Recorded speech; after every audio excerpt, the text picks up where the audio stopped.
Muy buenos días, tengan todos ustedes. Muchísimas gracias por su presencia esta mañana, en que tenemos el gran gusto y el honor de recibir al historiador mexicano Enrique Krause, quien es doctor honoris causa por la Universidad de Guadalajara.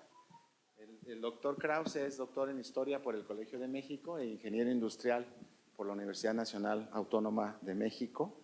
Ha impartido conferencias en muchas universidades del mundo y ha sido durante muchos años secretario de redacción de la revista Vuelta. Hoy es director de la revista Letras Libres.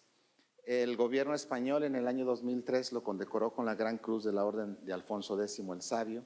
En 2005 ingresó al Colegio Nacional. En 2008 el rey de España le concedió la Gran Cruz de la Orden de Isabel la Católica. En 2010 obtuvo en México el Premio Nacional de Historia y escribe de manera frecuente en revistas como The New Republic, The New York Review of Books y el New York Times también.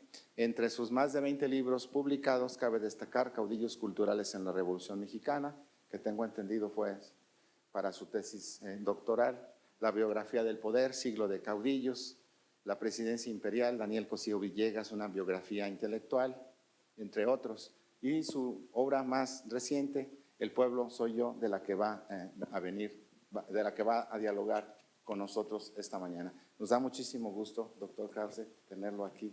Muchísimas gracias y pues nos disponemos a escuchar. Gracias.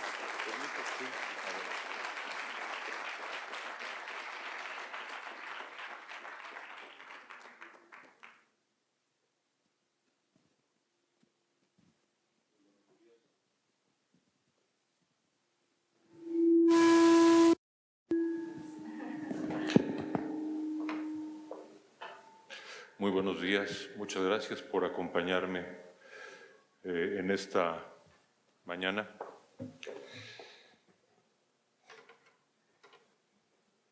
No voy a hablar principalmente de mi libro, voy a hablar de la situación, ante todo, que viven ustedes. Quiero expresar ante todo mi solidaridad y mi profundo dolor por lo que está ocurriendo en Jalisco. Y en particular, solidarizarme con el dolor de las familias de esos 3 chicos desaparecidos, estudiantes desaparecidos, en un acto atroz de barbarie que ha indignado a México y que ha desgarrado a la sociedad jalisciense y mexicana. Y quiero externar mi más absoluto repudio a quienes perpetraron ese acto y a todos los que han perpetrado este tipo de actos que han traído dolor y luto a la sociedad mexicana en tantos sitios del país que ya no son reconocibles, como partes de Michoacán, como Tamaulipas, como partes de Guerrero, que han dejado de ser México. Entonces, ante todo, que quede absolutamente claro, entre las muchas cosas que quiero dejar claras hoy, en esta que espero sea la primera visita de las que quiero hacer a Jalisco y a la UDG,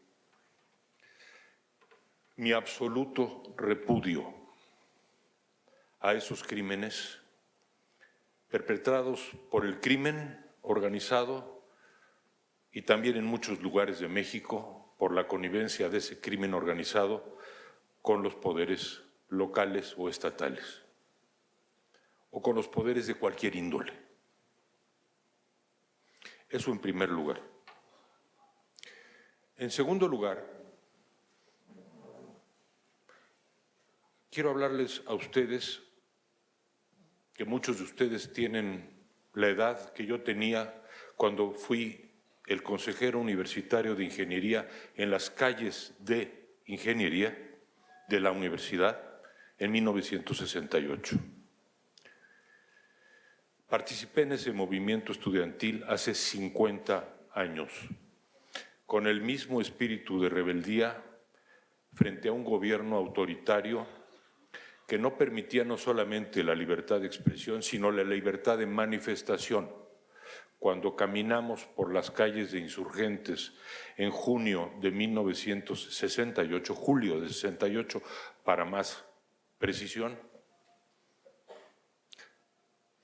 estaban los granaderos en la calle de Félix Cuevas y caminar en las calles de México era correr riesgo de vida. O sea, no existía más que en la Constitución el derecho a rebelarse, quiero decir, a manifestarse pacíficamente. No pudimos caminar por toda la calle de Insurgentes, tuvimos que regresar a la universidad. Quienes conozcan México sabrán que es de la universidad hasta Félix Cuevas, de Félix Cuevas por regreso a Coyoacán y de regreso por Avenida Universidad hasta la universidad, en donde el rector hizo la bandera media asta, Javier Barros Sierra, diciendo ¡viva la disidencia! En la página de internet enriquekrause.com pueden ustedes encontrar 50 años de disidencia contra el poder absoluto en México. enriquekrause.com, porque tendré 70 años de edad, pero tengo la misma rebeldía por la libertad que tenía cuando tenía la edad de ustedes. Como no quiero que me crean y no vengo a cantarles al oído,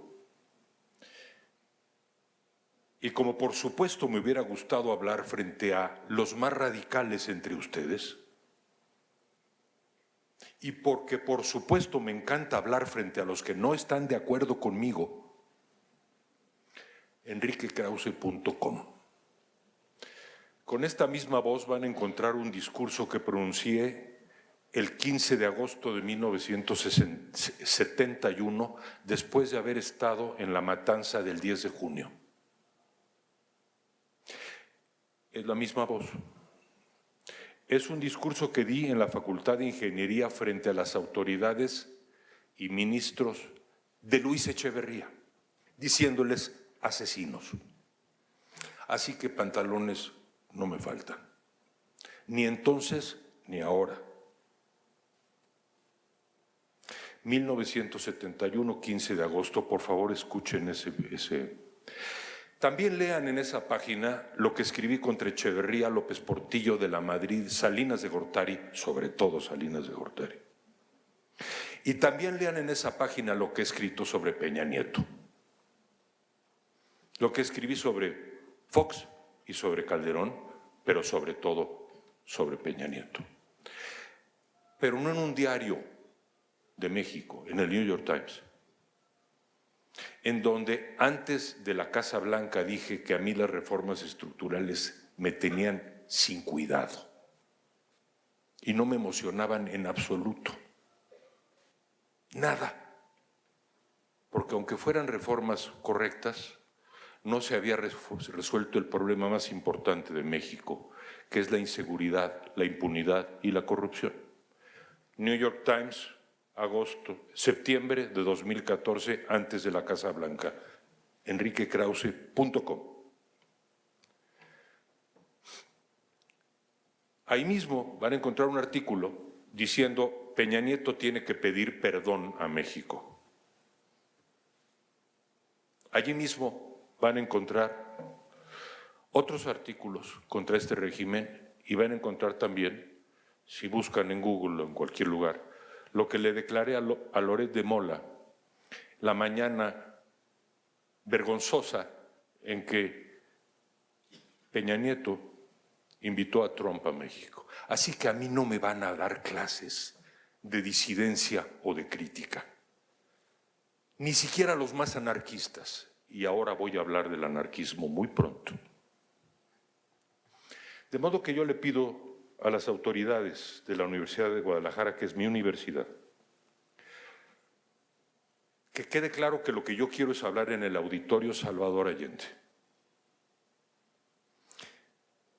Que pido que se me invite para hablar allá, porque fui un defensor de Salvador Allende,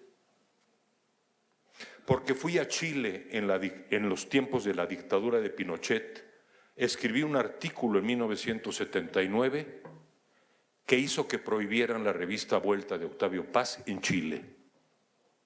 Y voy a traer el artículo y mis artículos en torno a Chile al Auditorio Salvador Allende. Estamos a día 3 de mayo y muy respetuosamente hago la petición, no a las autoridades, a los estudiantes, y en particular a los más radicales de los estudiantes, con la única petición, exigencia, de que cuando vayan allí, vayan con su nombre y apellido y con su cara, no enmascarados, y que se levanten a decirme todo lo que tienen y todas las críticas que quieran, con la única exigencia de que yo los escucho y que me escuchen a mí.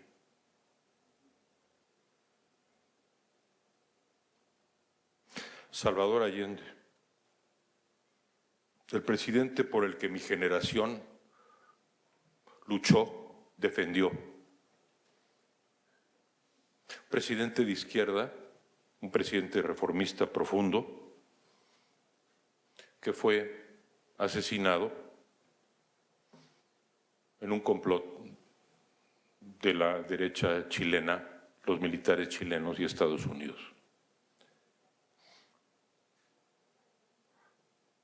Quienes conocen mi obra, y son 20 libros, y es una trayectoria en la revista Vuelta y en Letras Libres, saben que siempre me opuse a la dictadura. De izquierda o de derecha, para mí los dictadores no tienen color, son de izquierda o de derecha, no me importa la ideología. No creo que haya dictadores buenos. Y fíjense que en ese sentido tengo más acuerdo con los anarquistas de lo que los anarquistas creen. Desconfío del poder siempre, siempre. Un liberal siempre desconfía del poder. Creo que del poder puede venir mucho mal y poco bien. Precisamente, el mejor anarquismo es el anarquismo de Kropotkin, porque miren que lo he estudiado, y de León Tolstoy, que desconfiaba del poder, pero pensaba en rescatar las pequeñas comunidades humanas, los grupos pequeños, en donde todavía se respira la humanidad. Pero yo invito a todos ustedes que inviertan un cachito de su tiempo, sobre todo a los críticos, y de veras espero que aquí haya muchos críticos, que más allá de lo que dice el tuit de 140 caracteres y los fake news, sepan que así como Octavio Paz y como Daniel Cosío Villegas, yo he defendido siempre la libertad. Y siempre me he opuesto a las dictaduras de empezando por la dictadura de Pinochet y los dictadores genocidas argentinos. Visité Argentina y Chile, escribí ese artículo y prohibieron mi revista. Qué honor que la hayan prohibido. Pero también estuvimos en contra de las dictaduras de izquierda y por supuesto creo que ahí está ahora el sufrido pueblo venezolano, sobre el cual México conoce muy poco. Pero los venezolanos, siendo el país que tiene la mayor riqueza petrolera del mundo, están en un 80% de pobreza por debajo de Haití. Pero quiero volver, antes de hablar de esto, a insistirles. Jamás he tenido una actitud de aquiescencia con respecto al poder en México, de Díaz Ordaz a Peña Nieto. Está en mi página, está en el New York Times, en El País, en Letras Libres, en Reforma, en Vuelta, en la televisión, en los videos que hice sobre Salinas de Gortari y Díaz Ordaz, está en YouTube, está en mi libro La Presidencia Imperial y está aquí en mi libro El pueblo soy yo. De modo que lo primero era decirles a ustedes que tienen, ¿qué será? Un promedio de que 21, 22, 18, 19, no sé. A su edad estaba yo en las calles de México en el 68 y vi caer a los jóvenes en el 10 de junio con estos ojos. Desde un refugio en una azotea.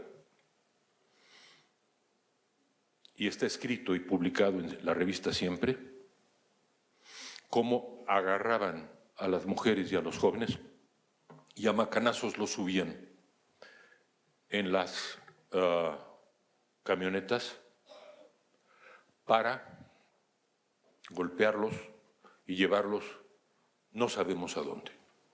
¿Cuántos murieron ahí? ¿Cuántos murieron en el hospital Rubén Leñero? No lo sabemos. Así que este momento de preocupación de los estudiantes sobre muertes, en ese caso la agresión directa de parte del gobierno de México, de Echeverría, contra el que encontrarán ese discurso pronunciado en el auditorio de ingeniería frente a los ministros de Echeverría. Jóvenes, los invito a extenderme, los exhorto a extenderme esa invitación a hablar en estos mismos términos en el Salvador Allende. Estoy a su entera disposición.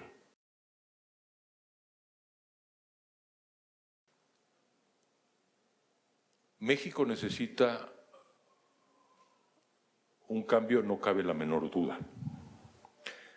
Tenemos que pensar muy bien, cada uno de ustedes va a votar.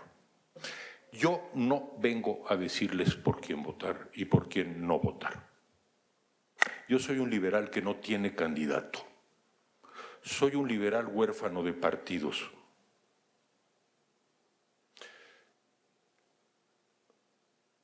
Solo quiero decir que no quiero para México la concentración del poder en una persona. Eso no lo quiero. En el siglo XX tenemos suficientes pruebas de lo que ha hecho la concentración del poder en una persona. El poder, nuevamente tienen razón los anarquistas, es algo demoníaco. Quienes de ustedes hayan leído a Max Weber, el gran sociólogo alemán, saben que en sus famosos discursos sobre la vocación del político, explica por qué el poder tiene algo demoníaco, porque tiene que ver con la muerte. Si busca la salvación tuya y de tu alma, dice Max Weber, no la busques por la vía del poder, porque el poder es un pacto con el diablo. El poder no es una vía de salvación. La política no es una vía de salvación. El amor es una vía de salvación. Pero el amor es entre personas, no en la política. No. La política es una arena de lucha en donde lo que cuenta es el sometimiento del otro. Dejemos las partes nobles de la vida al amor, a la amistad, al arte, al conocimiento, a la ciencia. Para eso están ustedes en esta universidad. Por la vía del poder, no. Al poder lo que hay que hacer es todo lo que les voy a decir ahorita. Y me van a faltar palabras, ¿no? Criticarlo, acotarlo, limitarlo, desconfiarlo. Eso es lo que hay que hacer con el poder. Porque el poder absoluto lleva a lo que llevó a Díaz Ordaz y a Echeverría. Echeverría, mientras estaba fundando, con discursos dándole abrazos a Salvador Allende, estaba matando estudiantes por toda la República. Señora, voy a hablar de Calderón también. ¿Calderón estaba matando estudiantes en la República? Yo lo que creo que, señora, es que Calderón, y perdón, va a haber tiempo más que suficiente para que hablemos de preguntas. Calderón equivocó la estrategia porque la subordinó a Estados Unidos, que es nuestro enemigo número uno. Pero no nos engañemos, los grupos criminales son los grupos criminales. Y quiero decirle que así Calderón hubiera sido una alma caritativa, al Chapo Guzmán y a los grupos criminales no se les arregla con… no sé cómo se les arregla. Yo no soy experto en eso. No como lo hizo Calderón. Pero este baño de sangre que vive en México, el principal causante es Estados Unidos, que exporta las armas e importa la droga. Ni este próximo presidente, quien quiera que sea, ese asunto no se va a arreglar tan fácil. Ese asunto tiene que ver con instituciones. Es un asunto muy complejo sobre el que quiero hablar.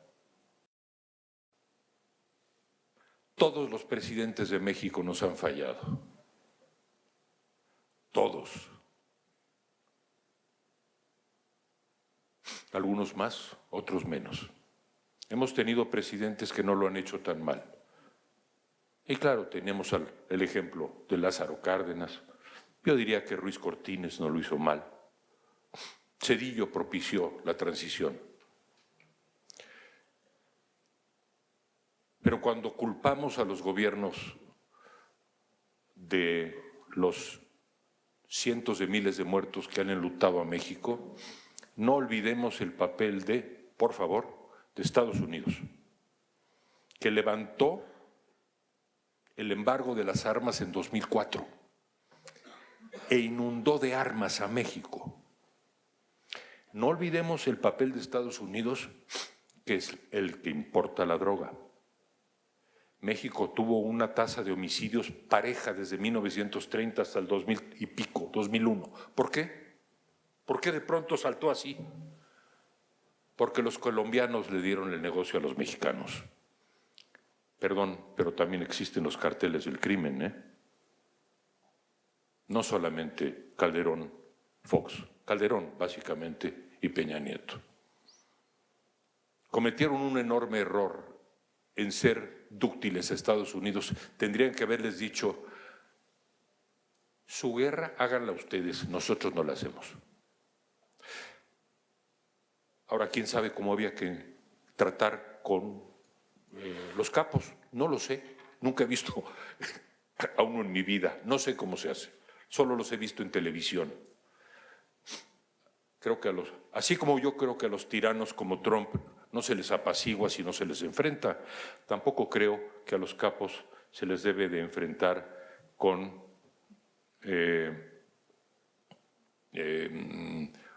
ofertas de amor y paz. En México tenemos dos poderes. Los poderes establecidos y el poder del crimen. No lo olvidemos. La tenemos muy difícil. Y también está el poder de Estados Unidos.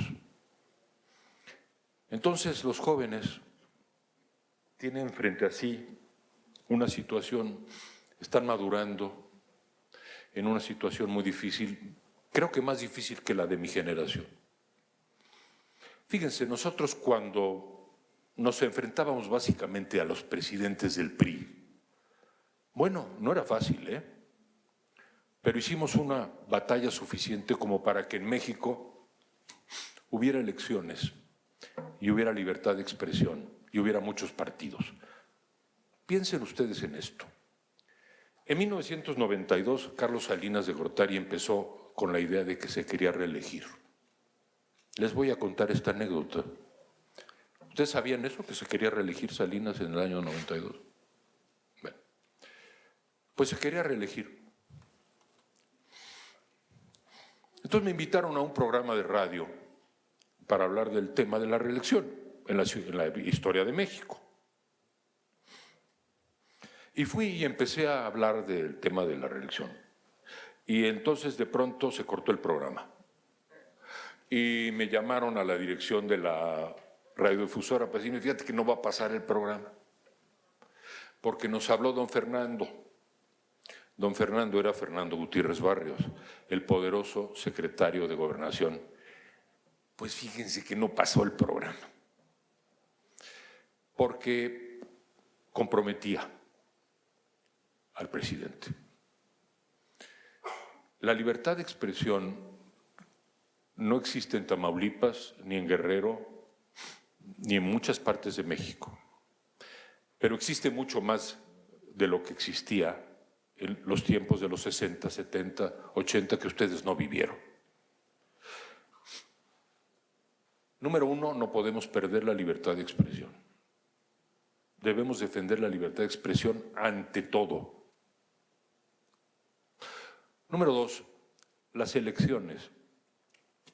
No sé si ustedes sabían que en los años 80 y 90 todavía, las elecciones las organizaba la Secretaría de Gobernación. Por eso a Bartlett se le cayó el sistema y le hizo fraude a Cuauhtémoc Cárdenas. Fraude que denunciamos, enriquekrause.com.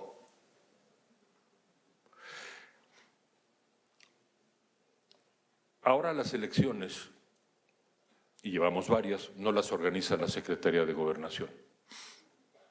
Hay ciudadanos en las casillas y representantes de los partidos. Pero sobre todo, el presidente de México era el presidente del partido que ganó entre 1929 y el año en que dejó el poder, el año 2000, ¿no? A ver, vamos a hacer la cuenta. Digamos, 6,000 puestos de elección.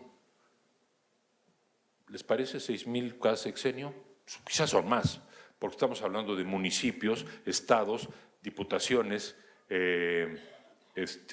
senadurías. ¿Saben cuántos ganó el PRI? Bueno, háganle la cuenta.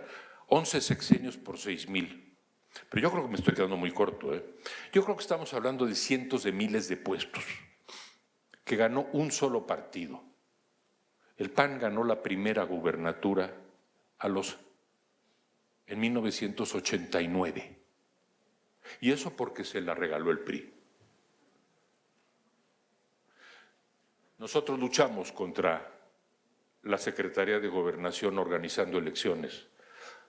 Protestamos contra el fraude en Chihuahua diciendo esas elecciones tienen que anularse. ¿Saben cuántas veces había ocurrido en México la petición de un grupo de escritores para anular las elecciones? En México nunca, pero lo hicimos en 1986. Luchamos contra la presidencia imperial, contra la dictadura perfecta que dijo Vargas Llosa, contra un presidente que tenía todo el poder.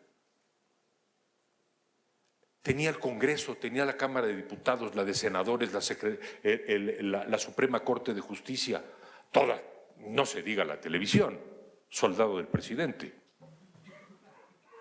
Buena parte de la radio y de la prensa. Ese era el México que ustedes no vivieron. Y por cierto, no tienen la culpa de no haberlo vivido. Y es más, no tienen la culpa ni de no recordarlo. Pues ¿cómo lo van a recordar si no lo vivieron?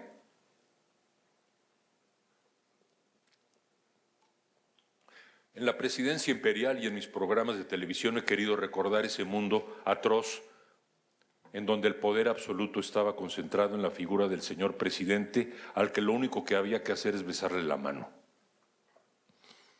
Ustedes no se acuerdan, pero el 1 de septiembre todo México iba a besarle la mano al presidente. Era un rey, un monarca, la presidencia imperial. Y había un solo partido en México, que era el PRI, porque el PAN era muy pequeñito.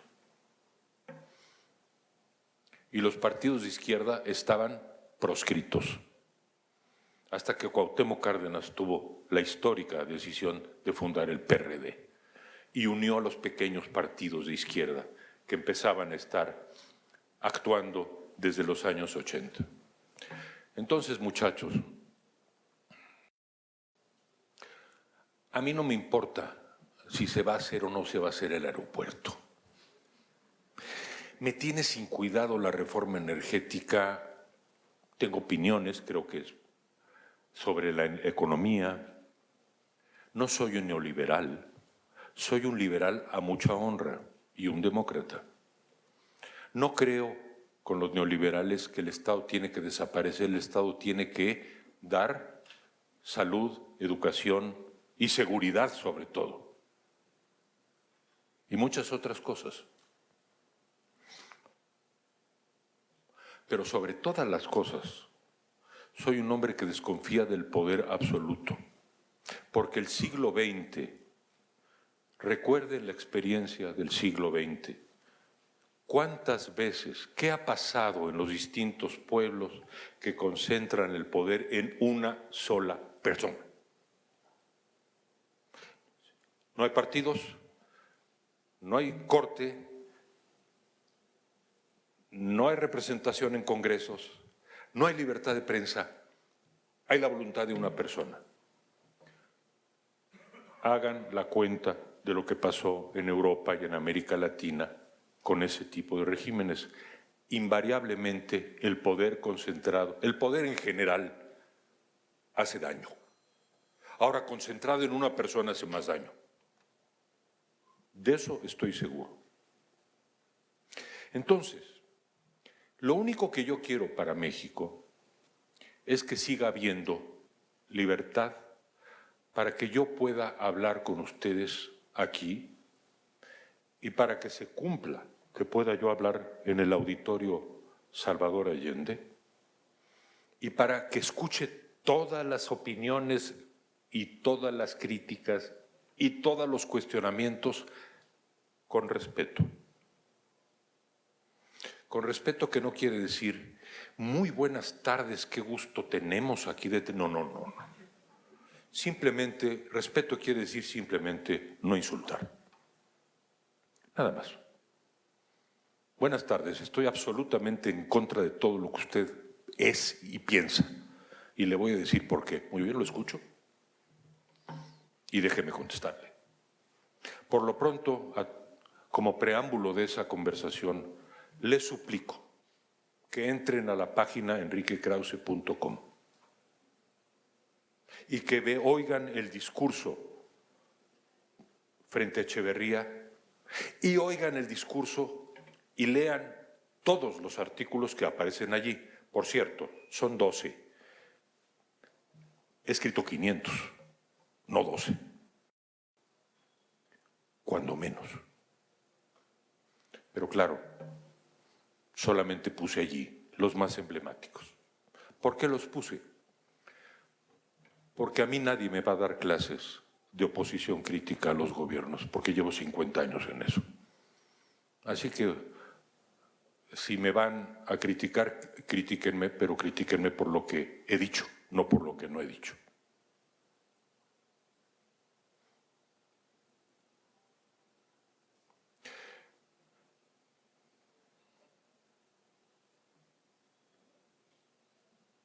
El único mensaje, puesto que yo no estoy aquí para hablar de temas económicos, ni de aeropuertos, ni de reformas energéticas, ni siquiera de la reforma educativa, menos aún de la reforma hacendaria y financiera y etcétera. No soy tecnócrata.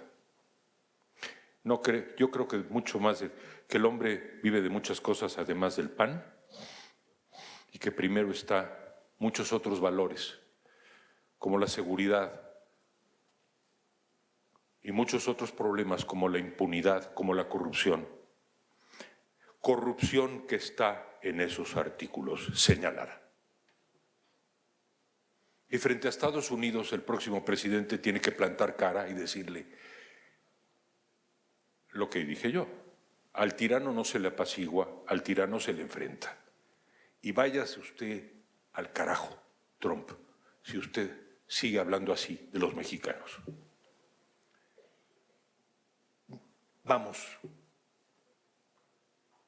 ni siquiera lo gravísimo que sería renunciar al Tratado de Libre Comercio vale el que nosotros sigamos tolerando la vejación a los mexicanos que viven allá y que mandan, por cierto, la primera fuente de ingresos para México viene de allá, de los mexicanos que viven allá. Y ahora las familias, no sé si ustedes pertenecen a una de esas familias, pero son mexicanos muy humildes, muy humildes, que sufren la zozobra diaria de pensar que sus familias van a ser deportadas a México o que ya no les va a llegar ese dinero del que dependen probablemente para la subsistencia. Pero, ¿qué está haciendo el gobierno mexicano? ¿Qué estamos haciendo para defenderlos? A los que viven allá y a los que dependen de allá a acá. De modo, queridos amigos, y quiero pasar a la sección de que me pregunten.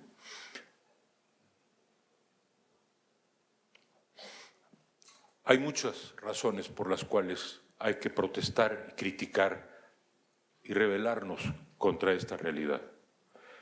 Pero que esa rebelión, que esa crítica, óiganme bien, no nos lleve a la concentración de poder absoluto en una persona y a perder la libertad. Porque la libertad es como el aire.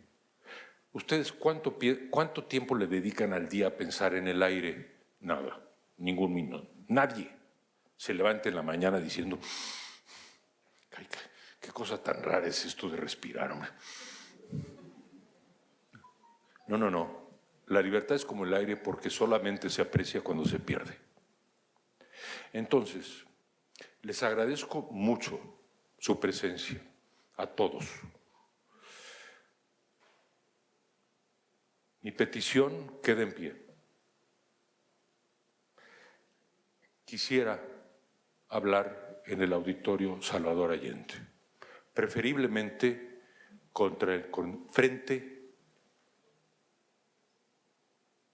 siempre contra el poder absoluto y frente a un auditorio crítico del que no espero aplausos.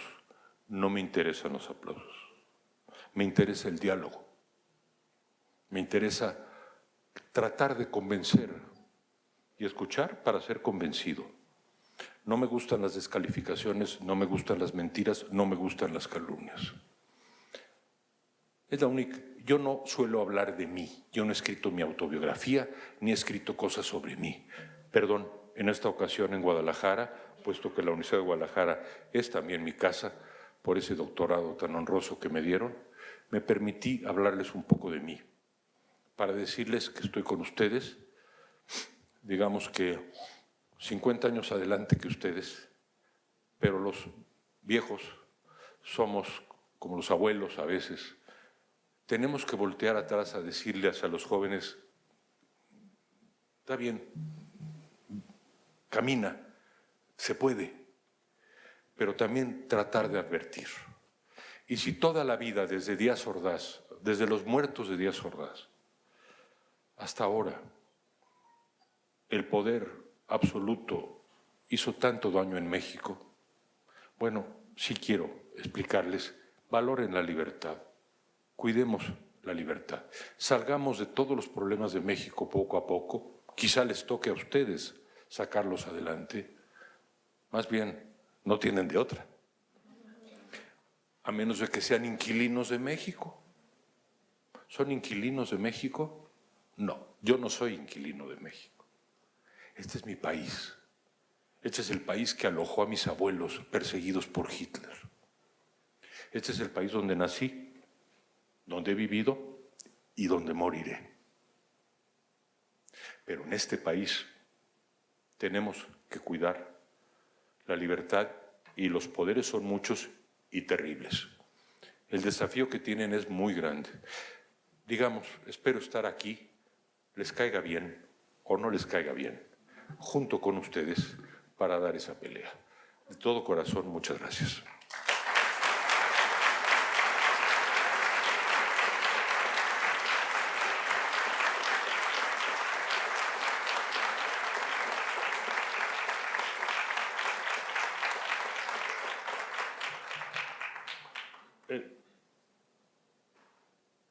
Tenemos una sesión, la forma en que les propongo es que me pregunten, que me hagan 3 preguntas, yo las contesto rápido, otras 3 preguntas, no sé cuánto tiempo, me dirán cuánto tiempo tenemos. ¿Cuánto? Media hora, magnífico, media hora, perfecto. 3 preguntas, yo voy tomando nota y con una sola condición, democracia de los sexos. No quiero preguntas nada más de los señores, ¿verdad? Porque cuando yo entré a la Facultad de Ingeniería, en 65, quiero decirles que había 1,200 estudiantes y 3 mujeres. Eso era la vergüenza de México. ¿Saben por qué tengo esperanza en México? Porque en la Facultad de Ingeniería ahora hay más mujeres que hombres.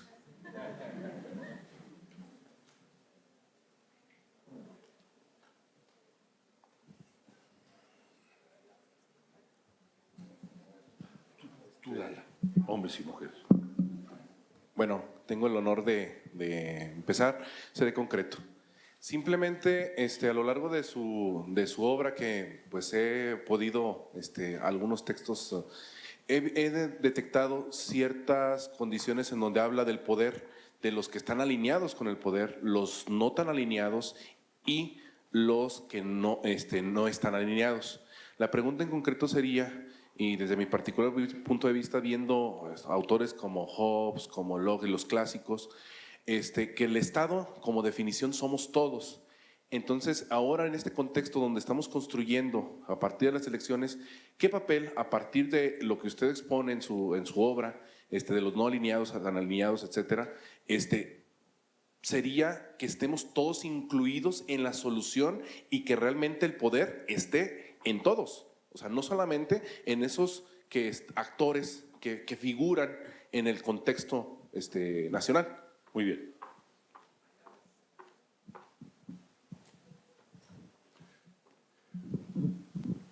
Hola, buenas tardes, buenos días o tardes, creo que ya son. Bueno, la pregunta es un poco más práctica. Desde su punto de vista, ¿cuál es la postura que debemos de tomar los jóvenes y los jóvenes y las acciones frente a las desapariciones y la inseguridad que vivimos en nuestro estado y en nuestro país? Perfecto. Tercera pregunta.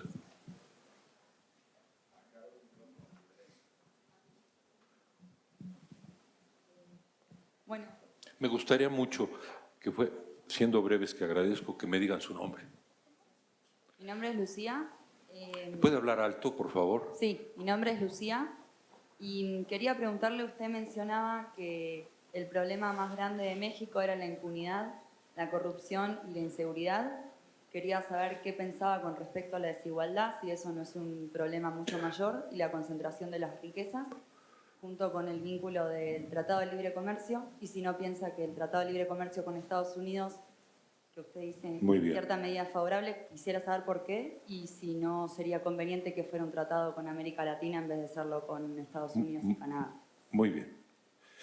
Les pido que hablen muy alto porque, eso sí, ya no oigo, igual que oía cuando tenía su edad.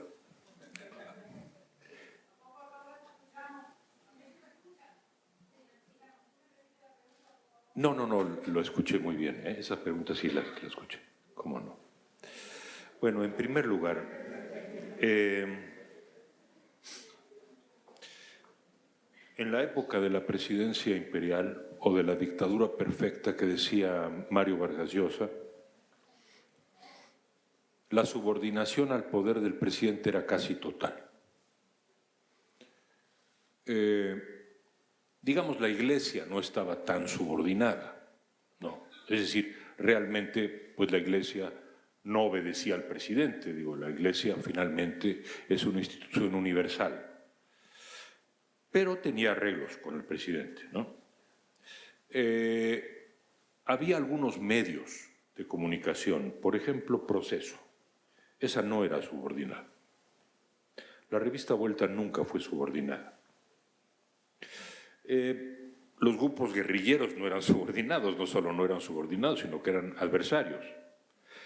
Pero yo diría que la gran cantidad de grupos de presión en México estaban subordinados al presidente. Por cierto, se parecía mucho a la época de Porfirio Díaz.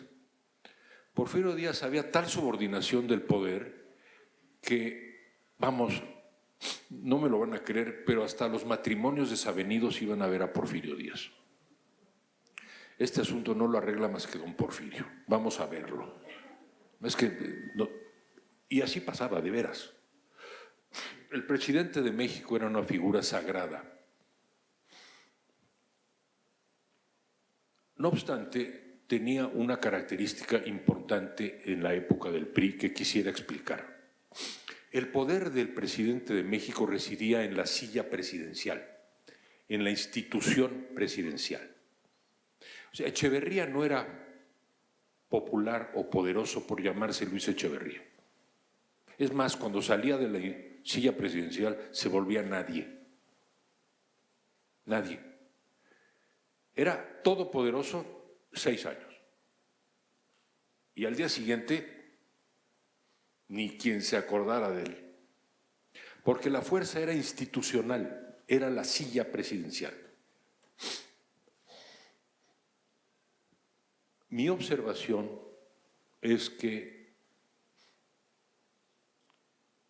no podemos volver a la época en que todo el poder esté en la silla presidencial, y mucho menos hay que cuidar que no ocurra que el poder esté concentrado en la fuerza de una persona que no está allí por ser presidente, sino por ser esa persona.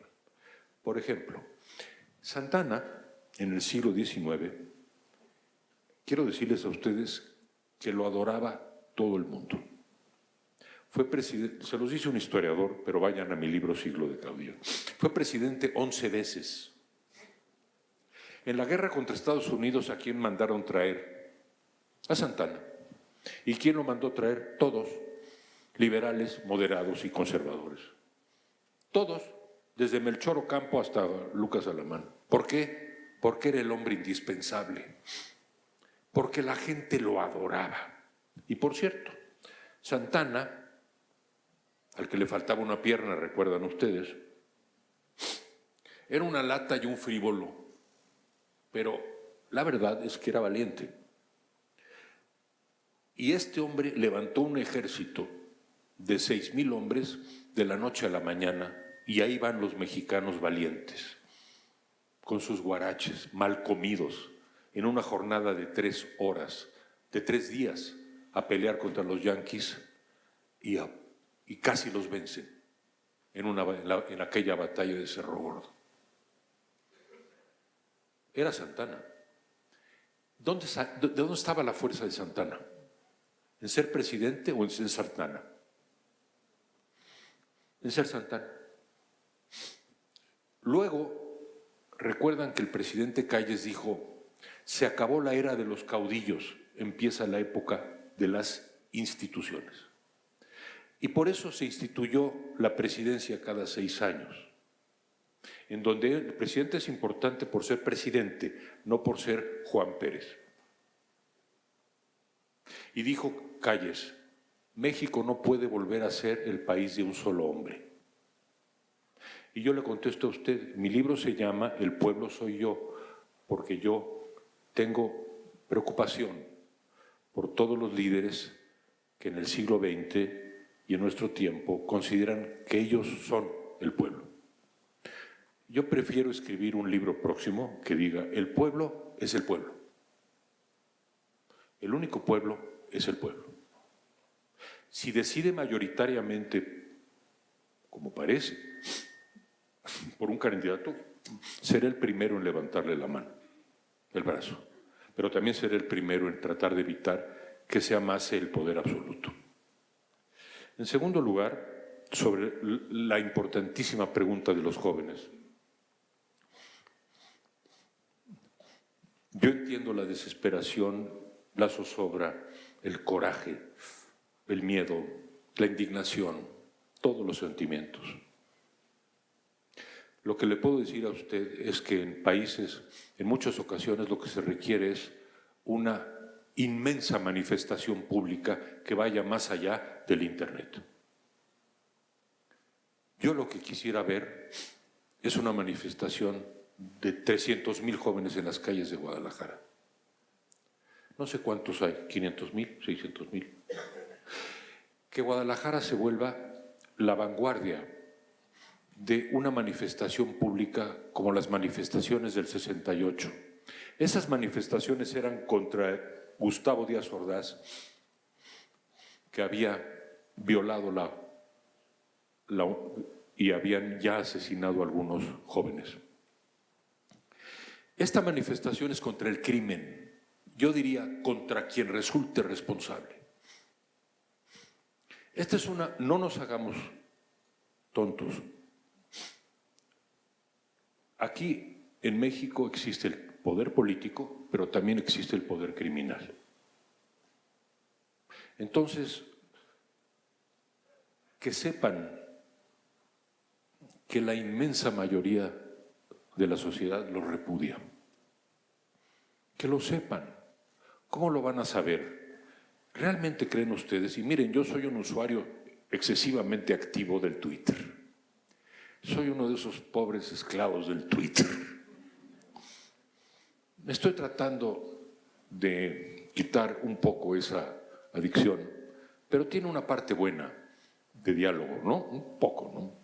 Y yo les pido a ustedes, no bastan los 140 caracteres, no basta hacer asambleas universitarias. Mi respuesta es claro está que la solución es muy compleja, muy compleja. Se requieren un cambio. Yo lo que quiero oír al próximo presidente es un cambio, francamente no una amnistía. Yo lo que creo es en un cambio el más profundo que se haya visto en México del Poder Judicial. Procuradurías, Fiscalía Independiente, policías, cárceles,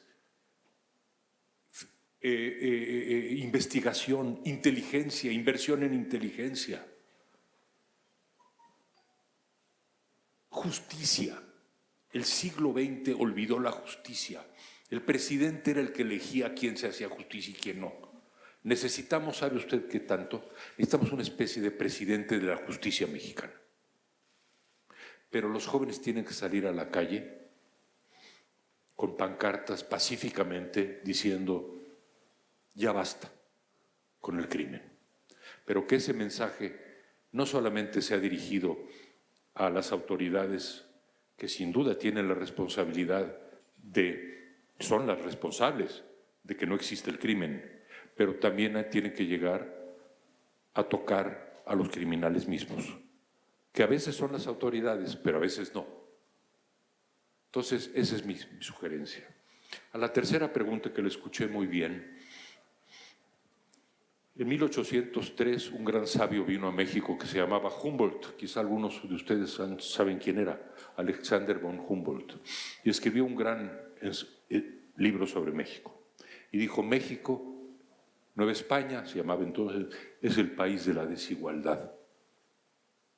Quedó deslumbrado por los edificios de México, y por la Ciudad de México, y por los avances científicos y las minas, pero dijo, es el país de la desigualdad. Sigue siendo el país de la desigualdad. Un gobierno nuevo tiene que introducir no solamente más impuestos que toquen a las empresas más grandes, pero tiene que asegurarse de que esos impuestos llegan a los más pobres. Para eso se requiere tener ideas. Ideas, por ejemplo, como de cómo empoderar a las madres de familia, a las mujeres. A lo mejor el ingreso universal o microcréditos o de muchas formas inteligentes para poder empoderar y que esa brecha de desigualdad vaya desapareciendo. Mire, yo no soy economista en cuanto al Tratado de Libre Comercio. He visto suficientes gráficas que indican que México, una parte importante de México, se enganchó con la economía global y creció, pero otra parte de México, en el sur, en el centro de México, se quedó estancada. La parte primera avanzada de México tiene una deuda con la enorme, histórica, con la parte atrasada de México y tiene que hacer un esfuerzo como una especie de plan Marshall. ¿Ustedes saben qué era el plan Marshall? Es el plan que ideó después de la guerra Estados Unidos para apoyar la recuperación de Alemania. ¿Y dónde está Alemania ahora? Está en el primerísimo lugar. Los mexicanos del México moderno tenemos que hacer un plan Marshall con respecto al México pobre. Y eso no se arregla con el Tratado de Libre Comercio.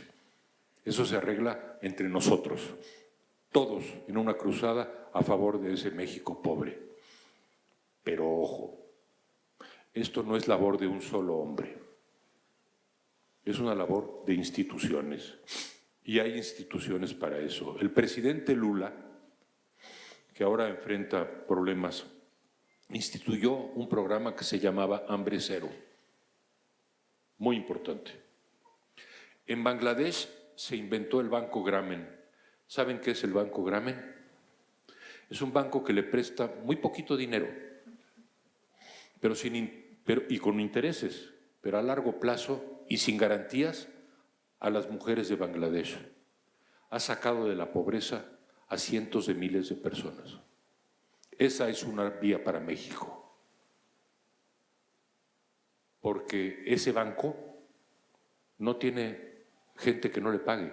Le paga el 99% de la gente. A cambio de nada.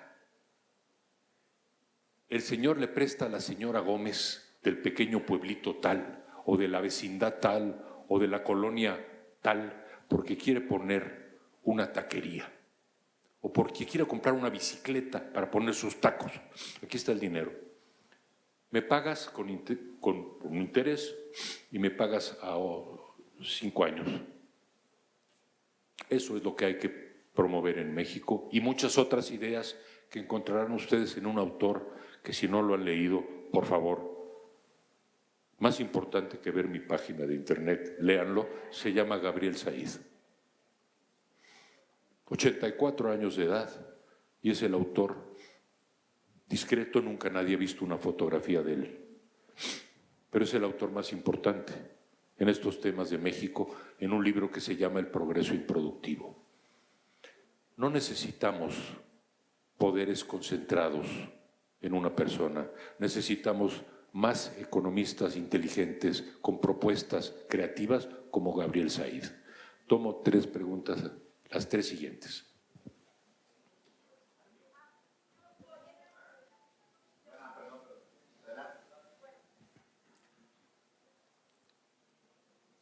Con micrófono así en el frente lo escucho muy bien, si me hace el favor.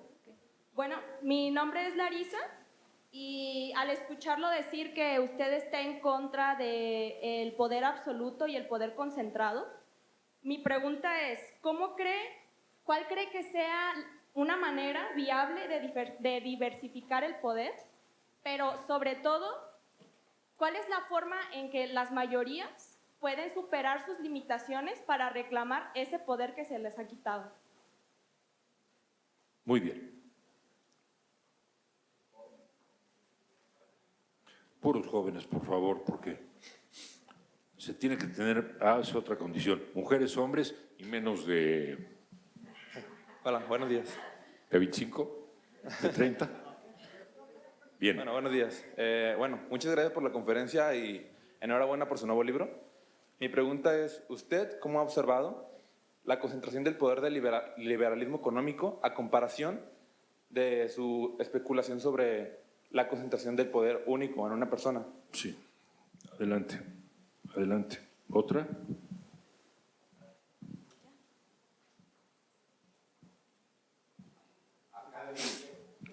¿Listo? De este lado. Tengo también otra pregunta. Bueno, mi nombre es Giovanni, estudio comunicación. Primero quería hacerle un comentario. La página web no sirve. Ya varios compañeros quisimos entrar y no se puede entrar a la página web de Enrique Krause. www.enriquekrause.com. Sí, no se puede entrar a la página. .mx. Tampoco se puede entrar. Bueno, pues entonces voy a hablar ahorita. Ahora, entrando a la pregunta. Hágame el favor de buscarla. Yo la acabo de ver ayer, entonces algo ocurrió, pero está ahí toda la información, ¿eh? Ok, ahora entrando a la pregunta, bueno, primero quiero comentarle que yo a usted como historiador lo respeto mucho, solo hay una postura política en la que no comparto con usted y me gustaría que aclarara. Yo lo sigo en Twitter, como usted dice, usted es muy apasionado del Twitter y veo que usted comenta mucho en contra de cierto lo de populista. Pero me gustaría entender desde su definición que nos explicara primero qué es populismo y de manera, digamos, sencilla para que se pueda entender incluso para estudiantes de prepa, porque veo que aquí hay muchos estudiantes de prepa. ¿Y por qué no se habla de populismo, por ejemplo, cuando partidos como el PRI hablan de salarios rosas, cuando candidatos como Ricardo Anaya habla de rentas básicas universales? ¿Cómo no? Entender Muy importante. desde su visión qué es entonces el populismo, porque desde mi visión y lo que se entiende como populismo, pues podríamos decir que muchos candidatos Sí. y muchos partidos políticos en México son populistas. ¿Cómo no? Gracias. Qué magníficas preguntas.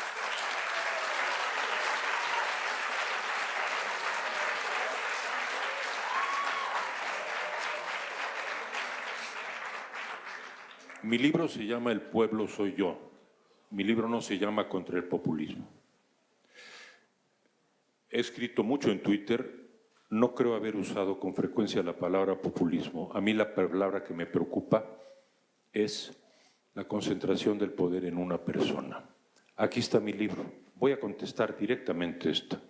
Distingamos el populismo, para mí no tiene ideología y no es una propuesta económica. Trump es populista, Chávez es populista. Las ideologías son completamente distintas. Ambos tienen mucho apoyo. No va usted a encontrar una crítica. Por mí, entiéndame, me parece muy bien que haya entrega universal de salario. Yo no estoy en contra de las políticas económicas populistas, yo no soy un neoliberal. Yo estoy en contra de las personas que como Trump o Chávez dicen el pueblo soy yo y concentran todo el poder. Yo no vengo a convencerlos, no estoy en campaña. En México, con toda probabilidad, va a ganar López Obrador y la historia me va a confirmar o a refutar. Probablemente ni siquiera en unos años lo voy a ver. Quienes lo van a vivir son ustedes. Yo no vengo a predicarles nada. Bienvenidos los aplausos al compañero. Yo no soy un neoliberal. A mí no me preocupan las propuestas económicas de López Obrador. A mí me preocupa la libertad. Ustedes no saben lo que es la concentración del poder en una sola persona. Perdónenme, no lo saben. De veras, no lo saben. Tampoco los jóvenes venezolanos lo sabían. Y tampoco los jóvenes americanos con Trump lo sabían. Pero Trump, igual que Chávez, limitó inmediatamente a los medios de comunicación, tele, radio, prensa. Se quedó con la compañía petrolera y sobre todo limitó las libertades. Y la gente lo adoró por mucho tiempo. ¿Sabe por qué? Yo fui a Venezuela y estudié el fenómeno y hasta escribí un libro. Porque el precio del petróleo era $130 el barril.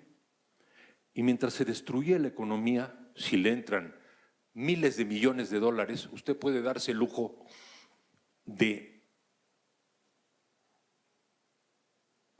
regalar, despilfarrar,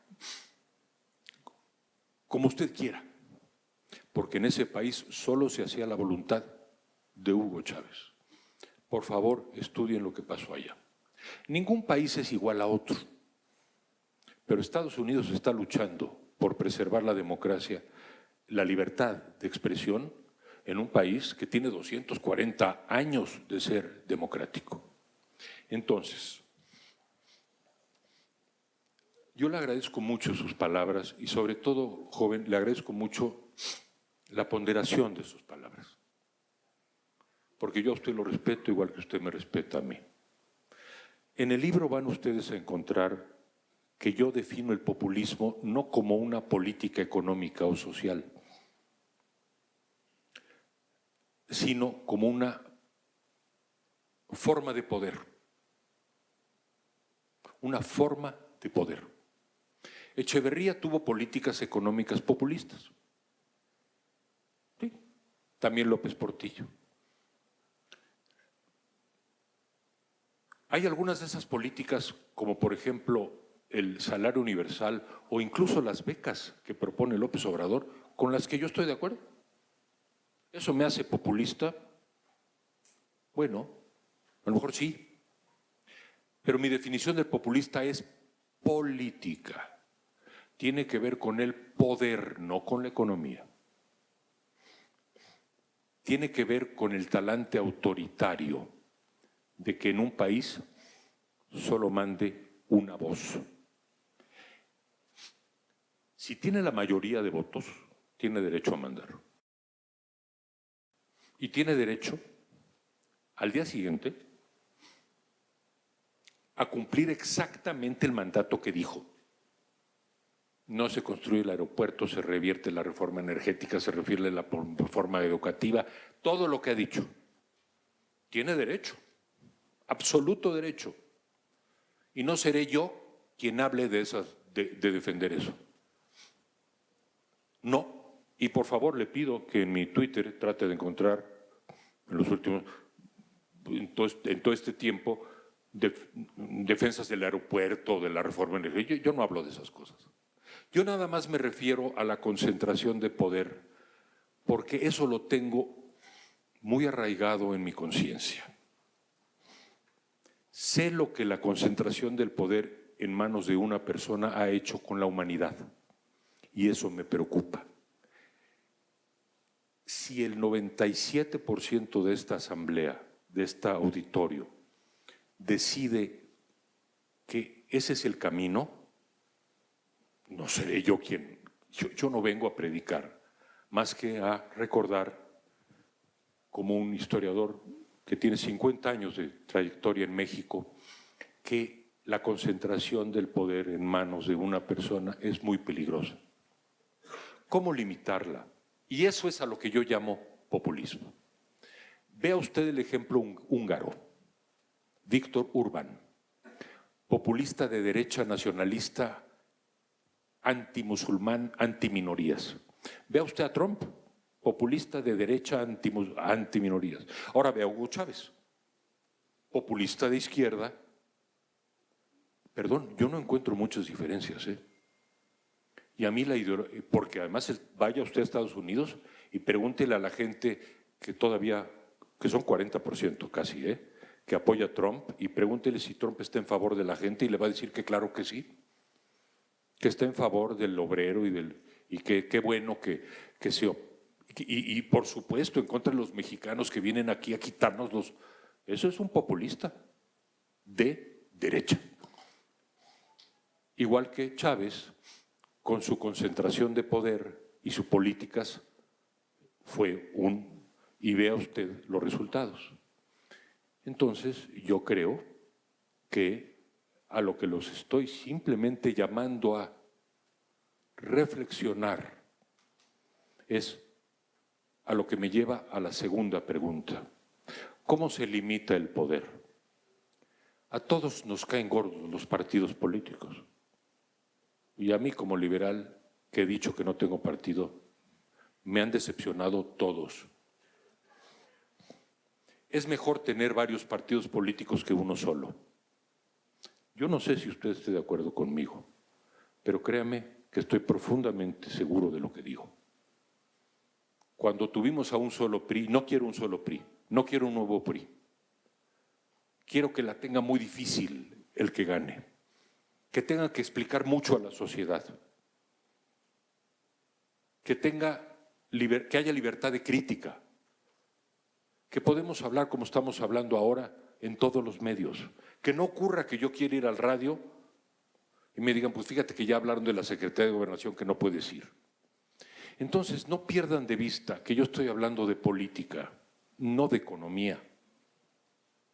Vuelvo a repetir que no se construya el aeropuerto, que se revierta la reforma energética, que renunciemos al Tratado de Libre Comercio, que lo que usted diga, que volvamos a la época de Echeverría, que se impriman billetes, que se pida prestado, que se nacionalicen empresas. Señor, usted es el presidente de México, pero no acabe con las libertades y actúe conforme a la Constitución. Porque hay una pequeña cláusula en la Constitución que quiero recordar, es la de la no reelección.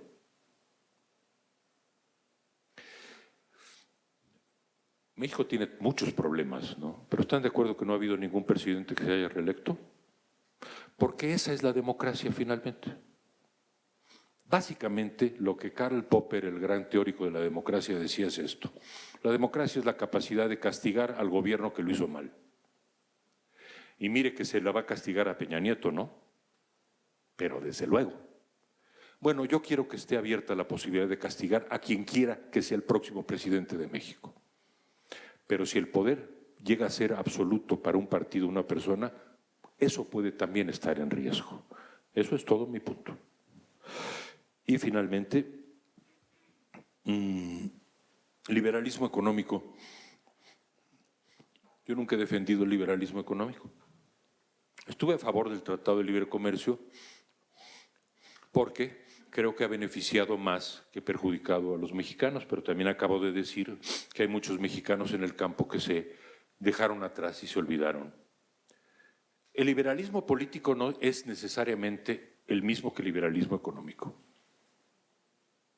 El liberalismo económico lo que quiere es que no haya Estado, más que el Estado provea seguridad y se acabó. Bueno, mire, Trump es un liberal económico, su gente. ¿Ha visto usted lo que ha hecho Trump? Quitarle los impuestos a los ricos. Tiene una secretaria de Educación que quisiera que no hubiera escuelas públicas. ¿Usted sabía eso?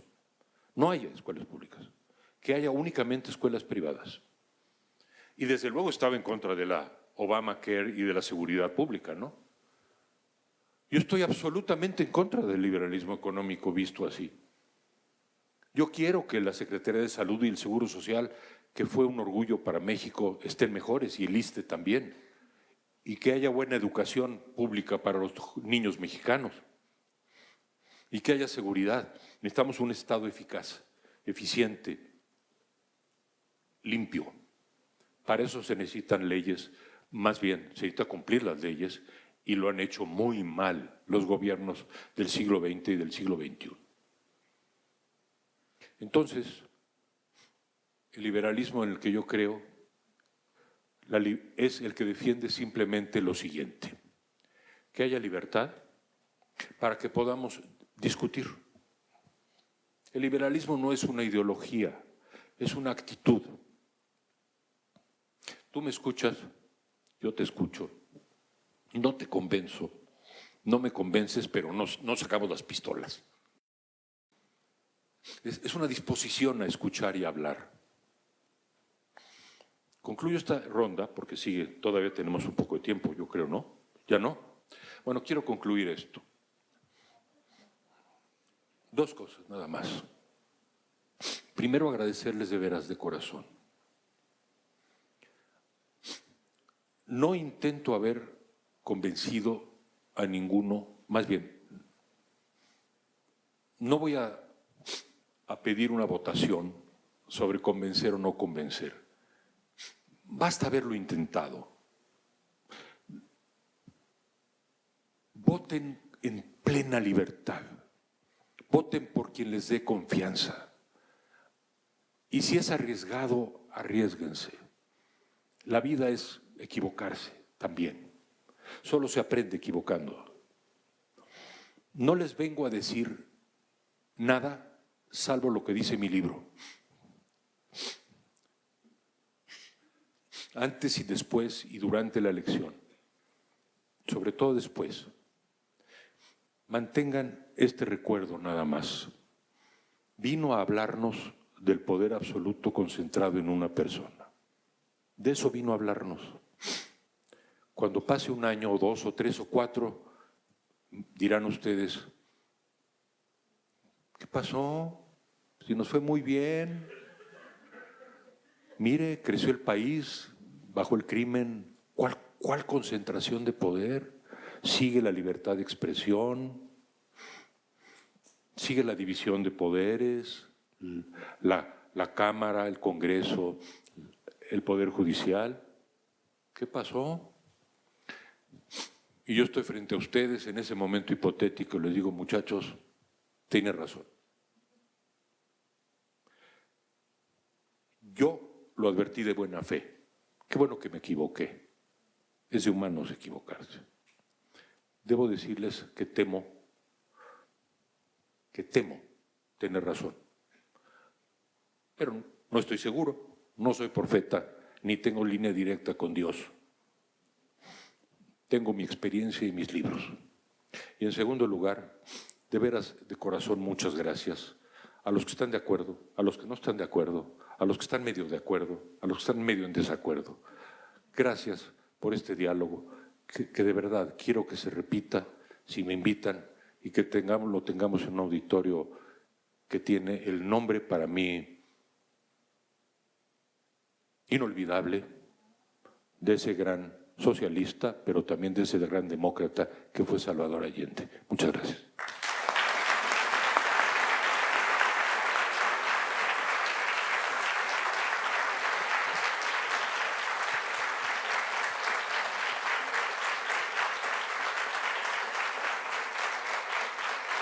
Y que desde luego está más que invitado, a nombre de la Universidad de Guadalajara y de los estudiantes y los profesores, a ir al Auditorio Salvador Allende cuando su agenda lo permita, y decir que le agradecemos mucho que nos haya recordado que no hay perspectivas únicas, que cuando se defienden las libertades se reconoce que toda sociedad es plural y que en toda sociedad existe el desacuerdo, y que el liberalismo lo único que pretende es garantizar el derecho a no estar de acuerdo.